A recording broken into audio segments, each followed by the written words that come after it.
Well, thank you for the question. That's a difficult one because I'm not a futurologist, so it's going to be not complicated because I think as I said yesterday on the panel, I think the skills haven't changed drastically. What has changed is the proportion of technical skills versus the emotional agility and what we call the soft skills. People don't like it, but I think that's still the key.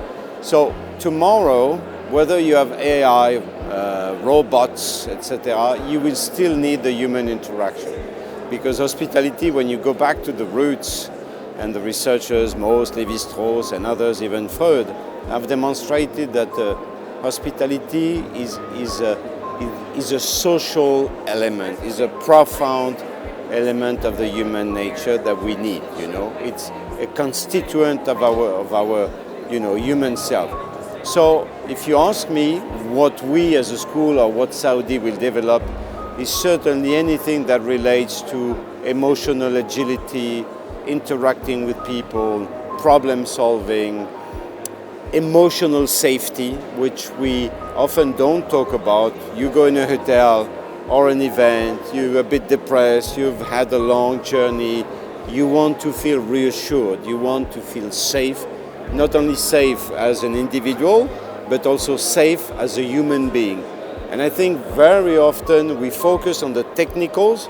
Yes, sir, give me your passport, I need to make a copy, I want your credit card, where potentially that will be alleviated through tech, where you should, be on anything that is the human relation. I give you an example on theme park, because we are the Kidia era. There are two ways to decline the entrance of an attraction to a kid. One way is to tell the kid, oh, I'm sorry, you're too young, or you're too short, you cannot. The other way is to tell the kid, Batman has a mission. He was in a hurry, he had to go, you cannot jump on the ride. So it seems small, but it's very different from what any hotel and tourism school has done over the last 20, 30, 40 years. Sorry, it was a long answer to a short question, but I think it gives the whole dynamics of the kind of skills and the core skills we need to build for the future.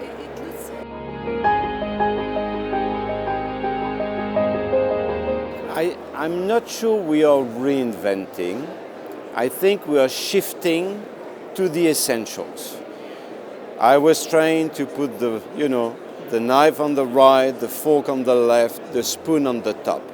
I don't think today it's really, I'm not saying it's irrelevant, but it is not as important if you put the fork on the right and the knife on the left. Though what is important is to still, and more than ever, again, that reassurance, anticipate the needs, make sure the guests feel safe, happy, provide them with the best experience possible, which is, I went to a hotel once with my young kid, and in the bathtub there was all those colorings of Batman, and you know what they had put in the room? A tent. And the kid in the suite was sleeping in a tent, and he was the most happiest kid in the world. So those kind of things that we need to really emphasize.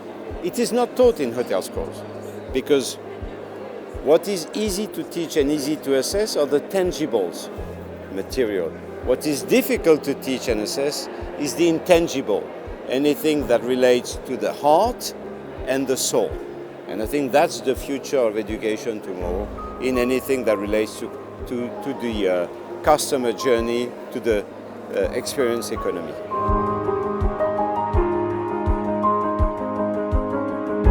Well, I will be very bad with all the hotel schools, and because that's what I've done over the last 19 years. There's been almost no innovation in terms of teaching, and I'm not blaming them, because it's multidimensional.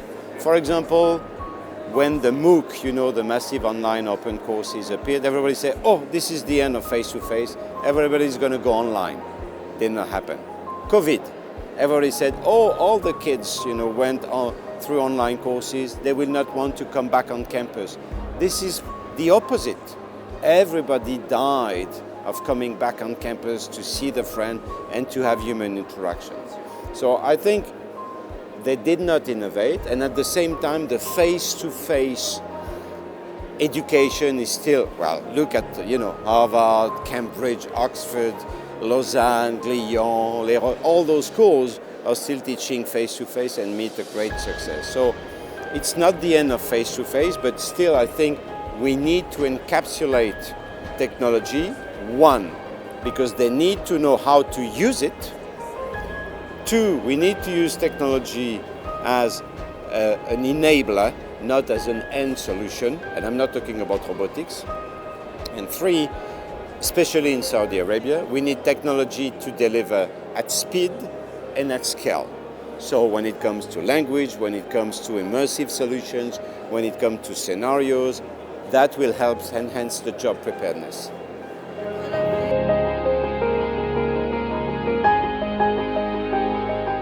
Well, I'm not, I've been talking to many engineers and AI developers, but I'm certainly not an expert.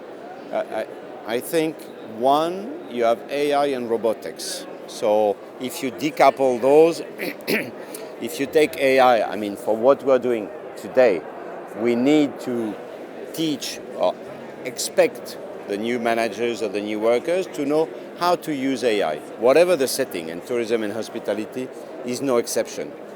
Two, we need to use AI as enablers, and as I said, especially in Saudi, to deliver at speed and at scale.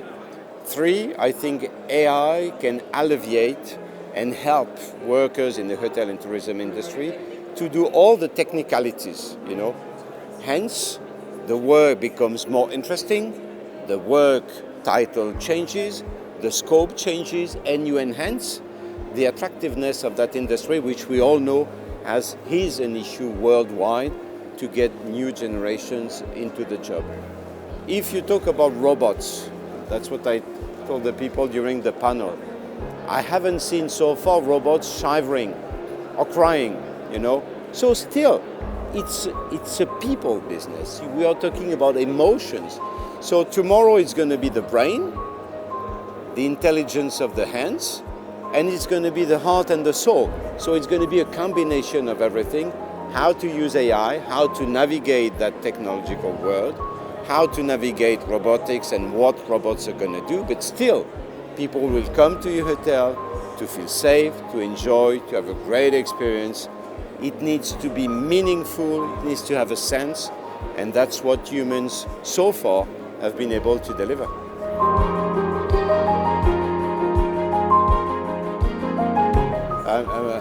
Unfortunately, I tend to take my own example, is to always work hard, is to be genuine, is to love what you do, is to be disciplined, curious, especially in today's world.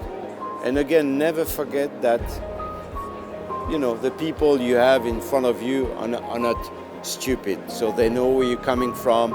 So work on emotions, be genuine, and be ready to adapt and to change. That was, a bit the case some decades ago. It's even more the case today. And Saudi Arabia is going to go through 20, 30, 40 years of growth until the market reaches maturity. So those kids are going to have multiple jobs. So they need to be ready to change. And for that, if they are in the people business, if they are in the experience economy, they will need those skills.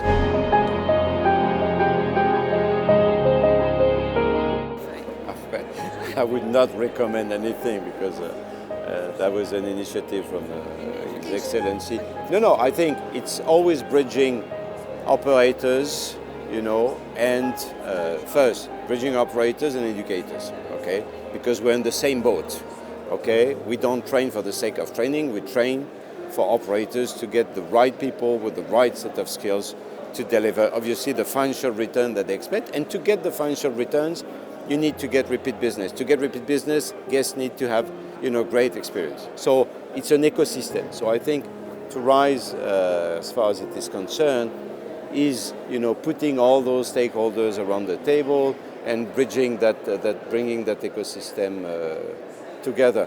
Second, it's amazing to see what Saudi Arabia has accomplished in the last few years. Let's not forget that they started from, Vision 2030, 10, 15 years ago. Now you see all those projects coming to life, and obviously any hospitality tourism strategy starts with real estate.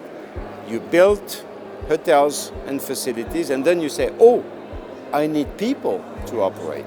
So that's, I think, the next phase is really to invest in the software to be able to operate those properties, those large events with the right set of skills.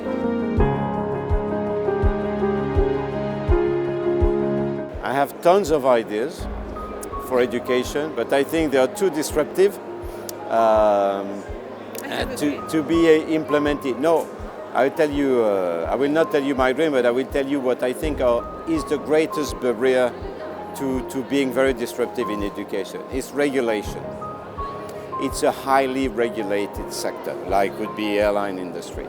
For example, a bachelor's is a 4-year degree, okay? But do we need 4 years to do a bachelor's degree today? I'm not sure. But if you do that, you know, program recognition, how you get the kids to get their degree, how will it be recognized afterwards, is certainly very critical. But if you smash all those regulatory barriers, you know, that was a bit the case with MOOCs, you know, how you value that to employers. Oh, I have 10 MOOCs and 2 online certificates and I did my bachelor in 2 years. Who will hire you, you know?